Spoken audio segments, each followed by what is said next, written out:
Welcome to this video on the diagnosis of ego states, one of a series of videos on transactional analysis concepts. When viewing this video, it is useful to have knowledge of the first order structural model. If you are not familiar with this key part of transactional analysis, please take a look at our video on it.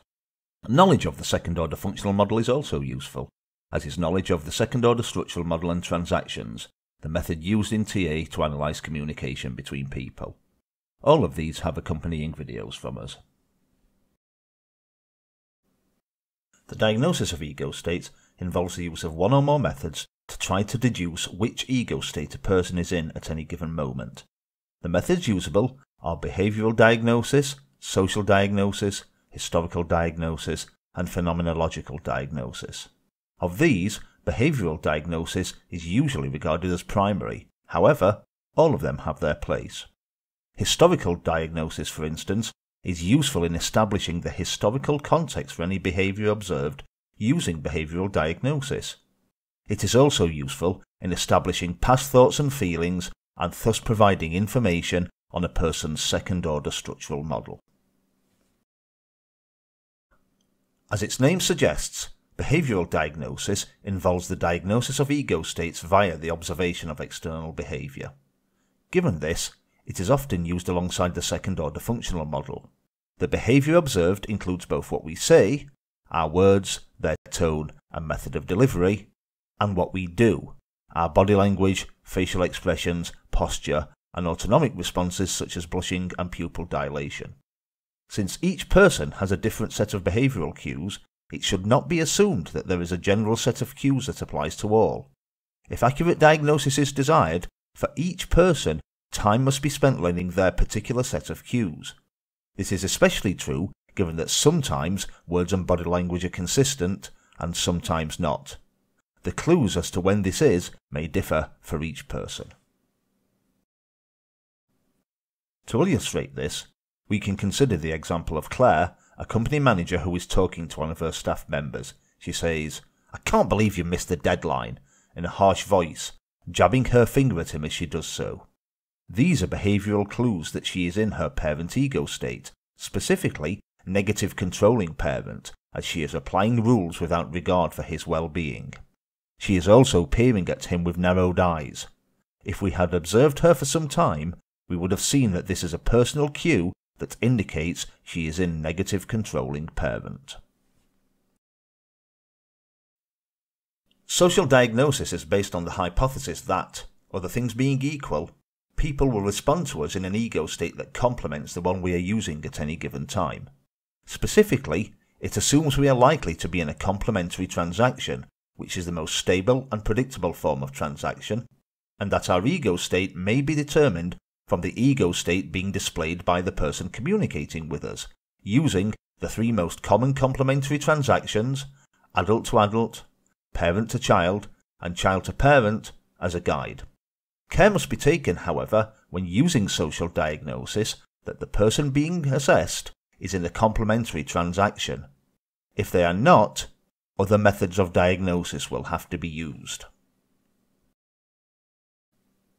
For an example of social diagnosis, we can return to Claire, the company manager, who is talking to one of her superiors. The superior says, "If you can keep beating your targets, I know the board will be impressed." And as she does so, she is smiling and demonstrating open, positive body language. She is displaying parent ego state behaviour, and given that she is dealing with rules while showing genuine regard for Claire, she is likely in positive controlling parent. If we use social diagnosis, it is likely that Claire has initiated communication with her manager from her child ego state, probably positive adapted child, as positively adhering to rules is the focus of the conversation. This makes a child-to-parent complementary transaction. Historical diagnosis involves asking questions to build up a picture of a person's history, specifically their childhood thoughts, feelings, and related behaviours. Given this, it can be used with both the second-order structural and second-order functional models, though given that it is the primary way of gaining information about past thoughts and feelings, it is most often associated with the former. A common way of using historical diagnosis involves linking present thoughts, feelings and behaviour to the past. Any answers given could help the therapist and client find the childhood origins of the present-day feelings, thoughts or behaviour, or any combination of the three, being discussed. For an example of historical diagnosis, we can return to Claire, who is in therapy discussing her difficulty in dealing with overbearing male authority figures. As they are discussing a particularly difficult interaction, Claire's therapist asks, "Can you remember the first time something like this happened?" After Claire vividly recounts a memory of being told off by an angry uncle as a 6-year-old, the therapist asks, "How did you feel?" By discussing this, and comparing it and other childhood reactions to similar situations in the present, Claire and her therapist can begin to determine why Claire reacts as she does to overbearing male authority figures, and to start to help her move away from these archaic reactions that do not belong in the here and now. In transactional analysis, the word phenomenological does not have its usual philosophical definition of distinguishing external phenomena from the nature of being. It in fact has a meaning specific to TA. Phenomenological diagnosis involves the re-experiencing of a past event as if it is happening in the here and now. Thoughts, feelings and behaviour are identical, and each is viscerally present. For all intents and purposes, it is as if the recalled experience is happening in the present. Such experiences are rare and can be difficult to identify, meaning that caution should be used when attempting phenomenological diagnosis. For an example of phenomenological diagnosis, we can return to the previous example of Claire's memory of being told off by an uncle when she was 6 years old. If we were able to observe Claire when recalling the memory, we would see that her behaviour matches that of the memory being recalled. She is speaking in a small, childlike voice, is lowering her gaze, and is hunched on a seat as if she is trying to make her body smaller. Further questioning would reveal that her thoughts and emotions match those of the frightened little girl.